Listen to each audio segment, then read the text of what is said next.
I'm sitting here at 71, looking at a bank statement that should make me feel accomplished. The numbers are impressive. 6 figures that took me 43 years to build. But you know what's missing from this statement? A single person who genuinely cares whether I see tomorrow. Money promised me security, and I believed it. I chased every promotion, worked every weekend, sacrificed every birthday party, every anniversary dinner, every moment that could have meant something to someone else. I told myself I was building a foundation. What I actually built was a fortress that kept everyone out, including love. The irony hits me every morning when I wake up in this expensive house, surrounded by things I bought to fill the silence.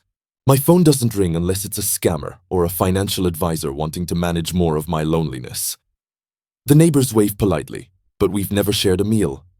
My colleagues moved on years ago. My family, well, they moved on too. If you're watching this and recognizing yourself, don't wait until you're my age to realize what I'm about to tell you.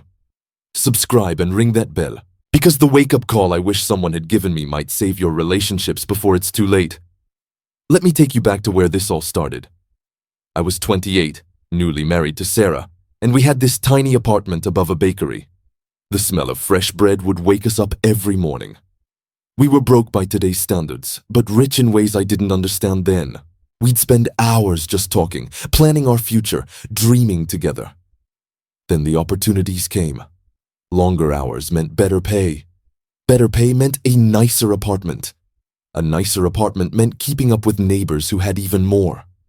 Each step up the ladder felt like progress, but I didn't notice I was climbing alone. Sarah tried to hold on. For years, she tried. She'd cook dinner and wait for me to come home.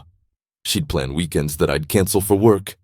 She'd suggest vacations that I'd postpone for the next quarter's targets. I thought I was being responsible. I thought I was providing.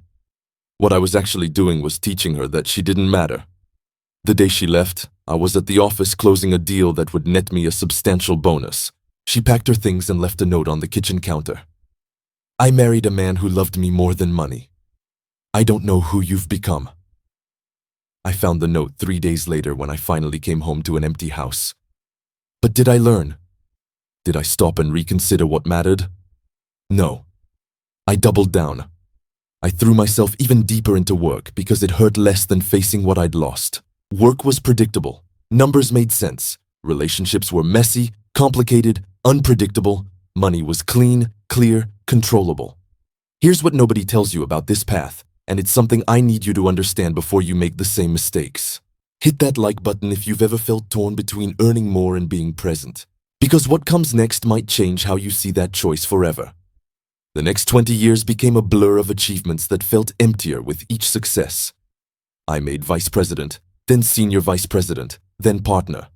My salary grew, my portfolio expanded, my retirement account became substantial. I bought a house in a prestigious neighborhood, drove luxury cars, wore expensive suits. From the outside, I looked like I had everything figured out. But success without someone to share it with is just expensive loneliness. I tried dating again in my 50s, but I had forgotten how to be genuinely interested in another person. Conversations felt like negotiations. Dinners felt like business meetings. I analyzed potential partners like investment opportunities. What did they bring to the table? What was their earning potential? How would they fit into my established lifestyle? Love requires vulnerability, and I had spent decades building armor against vulnerability. Love requires time, and I had conditioned myself to see unscheduled time as waste. Love requires putting someone else's needs before your own sometimes, and I had trained myself to see my needs as the only ones that mattered. My wake-up call came 3 months ago. I had a minor heart attack. Nothing serious, the doctors said. But lying in that hospital bed, I realized something terrifying. The emergency contact forms were blank. There was literally nobody to call. The hospital social worker had to help me figure out arrangements for my recovery. That's when it hit me. I had spent 40 years building wealth and 0 years building a life worth living. I started thinking about the people I had pushed away. Sarah remarried and seemed genuinely happy in the Christmas cards she used to send. My brother and I hadn't spoken in 5 years over some trivial argument that I can't even remember now. My nephew graduated college last spring, and I only knew because I saw it on social media. I had colleagues who might miss me for a week, but no friends who would miss me for a lifetime. The hardest truth? None of this was necessary. I could have been financially responsible without becoming emotionally unavailable. I could have pursued success without sacrificing relationships. But I bought into the lie that you have to choose between financial security and personal happiness. If you're starting to feel that uncomfortable recognition, that awareness that maybe you're making the same choices I made, then you need to stay with me until the end of this video. Comment below and tell me what relationship you're risking for financial gain, because awareness is the first step toward change. Here's what I wish someone had told me at 30. Money is a tool, not a destination. Security is important, but connection is essential. You can't buy back time, and you can't purchase genuine love.